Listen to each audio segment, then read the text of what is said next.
স্বাধীনতার পর ৫৩ বছরের ইতিহাসে ভারতের সঙ্গে বাংলাদেশের দ্বিপক্ষীয় সম্পর্ক বর্তমানে সবচেয়ে নাজুক। বাংলাদেশের কোনো সরকারের সঙ্গে অতীতে ভারতের দ্বিপক্ষীয় সম্পর্ক এতটা নাজুক হয়নি। গত বছরের ৫ আগস্ট রাজনৈতিক পট পরিবর্তনের পর মূলত দুদেশের দীর্ঘদিনের সুসম্পর্কে টানাপোড়েন সৃষ্টি হয়, যা কূটনৈতিক সম্পর্কের ওপরও প্রভাব ফেলেছে। এবার ভারতের সঙ্গে বাংলাদেশের সম্পর্ক কেমন হওয়া উচিত এ নিয়ে কথা বলেছেন বর্তমান সেনাপ্রধান জেনারেল ওয়াকারুজ্জামান। ইংরেজি নববর্ষের প্রথম দিন দেশের প্রথম সারির একটি জাতীয় দৈনিকের একান্ত সাক্ষাৎকারে জেনারেল ওয়াকারুজ্জামান বলেন, ভারত আমাদের গুরুত্বপূর্ণ প্রতিবেশী।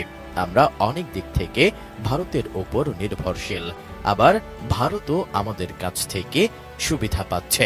এটা একটা দেওয়া নেওয়ার সম্পর্ক, কাজেই এই সম্পর্ক হবে ন্যায্যতার ভিত্তিতে। সাক্ষাৎকারে সেনাপ্রধান বলেন, যে কোনো দেশ সবসময় অন্য দেশ থেকে সুবিধা পেতে চাইবে, এটা তো দোষ না। আমি যদি আদায় করে নিতে না পারি, দোষ তো আমারও। এই বিষয়গুলো দেখতে হবে।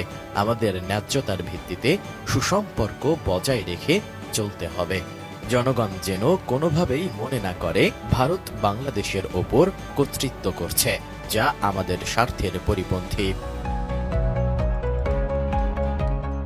নতুন বছরের প্রত্যাশা ও জাতীয় ঐক্য নিয়ে ওয়াকারুজ্জামান বলেন, ২০২৫ সালে আমরা একটা দীর্ঘস্থায়ী শান্তির পথে যেতে চাই। সেজন্য সবাইকে একসঙ্গে চলতে হবে, সবাইকে ঐক্যমতে পৌঁছাতে হবে।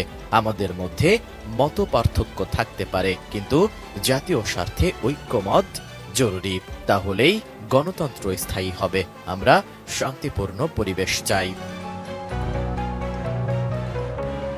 এ সময় অন্তর্বর্তী সরকারের প্রতি পূর্ণ সমর্থনের কথাও জানান সেনাপ্রধান। বলেন, আমরা পুরোপুরি সরকারের পাশে আছি। আমরা চেষ্টা করব প্রধান উপদেষ্টা যেভাবেই আমার বা আমাদের সাহায্য চাইবেন, আমরা সেভাবেই ওনাকে সহযোগিতা করব।